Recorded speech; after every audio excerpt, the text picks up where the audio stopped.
최근 일부 언론에서 더불어민주당 이재명 대선 후보의 개신교인 여부를 검증하는 보도가 나왔는데요.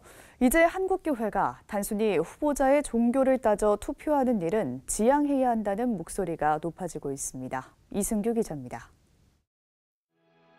최근 일부 언론이 더불어민주당 이재명 대선 후보가 개신교인인지 여부를 검증하는 보도를 해 논란이 일고 있습니다. 이재명 후보는 분당 우리교회 교인이라고 밝혔지만 취재 결과 사실과 달랐다며 문제를 제기한 겁니다. 논란이 이어지자 분당 우리교회도 최근 이재명 후보는 재적 성도라는 입장을 밝혔습니다.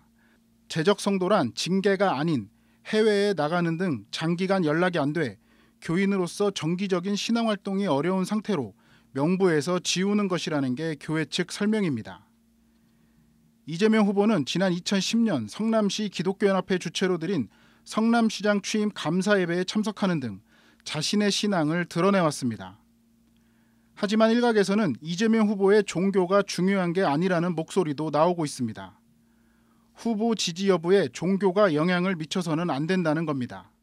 기독교 신앙을 가진 사람들이 자신과 종교가 같다는 이유만으로 선거에서 기독교인 후보에게 묻지마 투표를 한다는 것은 굉장히 어리석고 무모한 일이라고 생각이 됩니다.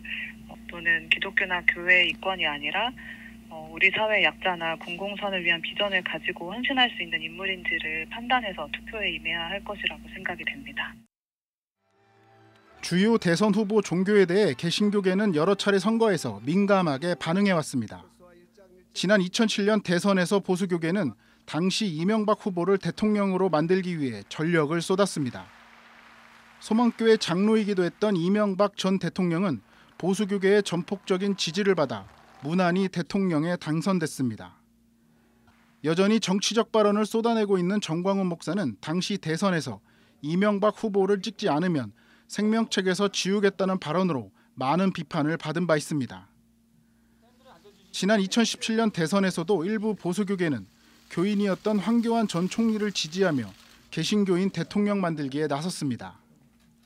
이재명 후보의 종교 문제가 논란이 되고 있는 상황 또한 성격은 다르지만 비슷한 맥락으로 볼 수 있습니다. 선거 때마다 같은 종교인을 찾아 지지하는 풍토가 낳은 논란이라는 지적과 더불어 이제는 같은 종교라는 이유로 지지하는 차원을 한 단계 넘어서야 한다는 목소리가 나오고 있습니다. CBS 뉴스 이승규입니다.